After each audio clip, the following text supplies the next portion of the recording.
রাজ্যের পুলিশ, এই ক্যালকাটা পুলিশ চিন্তা করে রেপিস এরা চেয়েছিল, এরা মনে করছিল যে 2024-এ যেমন 9 আগস্টে যেমন অভয়াকে ধর্ষণ করে খুন করেছিল, ভেবেছিল সন্দেশকারী থেকে রেখা পাত্র মানপি দাসেরকেও করবে।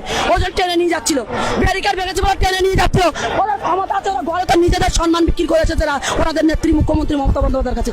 এখানে সবার সন্দেশকারীর মা বোনদের সম্মান নিয়ে চিনিমিনি খেলছে।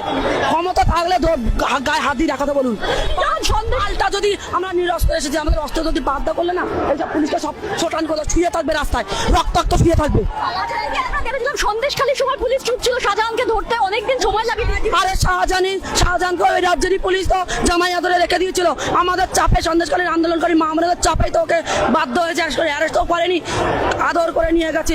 চলুন ভাইজান শেখ শাহজাহান, তাকে অ্যারেস্ট করেনি, জামাই আদরে রেখে দিয়েছে। এখন অবধি দেখুন কোর্টে গিয়ে দেখুন জামাই আদরে আছে। একজন জেলে থাকা কয়েদির বডি ল্যাঙ্গুয়েজ দেখেছেন বডি ল্যাঙ্গুয়েজ? শেখ শাহজাহানের বডি ল্যাঙ্গুয়েজটা দেখে আসুন। তোলা তুলছে কোর্টের মধ্যে, জেলের মধ্যে তোলা তুলে খাচ্ছে।